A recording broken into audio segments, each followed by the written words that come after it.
Let's get a bit of business news now, and joining us live is Peter Switzer, founder of the Switzer Report, of course. Pete, Freedom Day. Today in New South Wales, Sydney, expected to spend some $500 million this week, now that Freedom Day has arrived, but will they keep spending?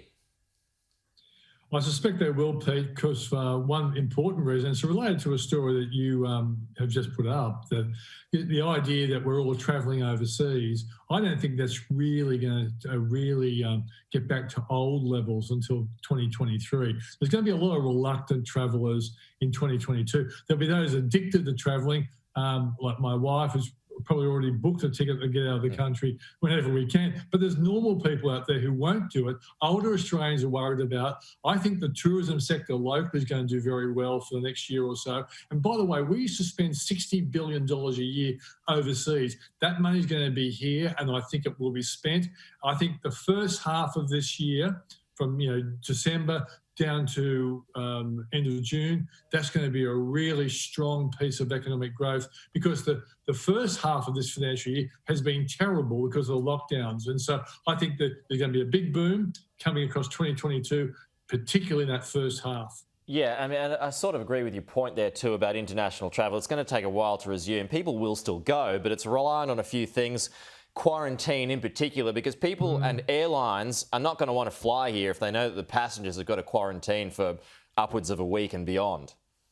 Yeah, there's going to be a lot of just negatives. And I think there are a lot of Australians who'd be just suspicious of, like that last story you put out there, a twindemic. You've got flu, you've got coronavirus, all intermixing. People won't be looking forward to having a holiday with those kinds of threats over them. But by 2023, 24, I think a lot of that will be out of the system, and it will make a comeback. So the year we need Australians here and spending, like we're going to see apparently this week in Sydney, $500 million being spending, that's going to be really good for the local economy.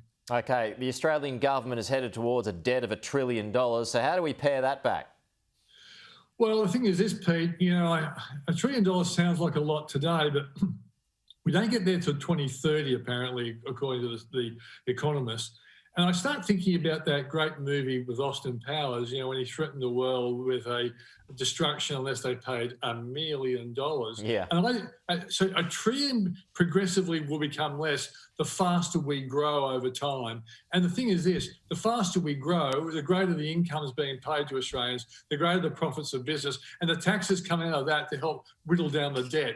And I think if Australia wasn't a fast-growing economy, and we are, then you'd worry about the growth of the public debt. And by the way, if you look at the international tables, we're around 30, maybe 35% of GDP because of all the spending that Josh Frydenberg and the other treasurers have got stuck into over the last year or so. But you look at the US. The US is 107% of GDP. Japan is 350% of GDP.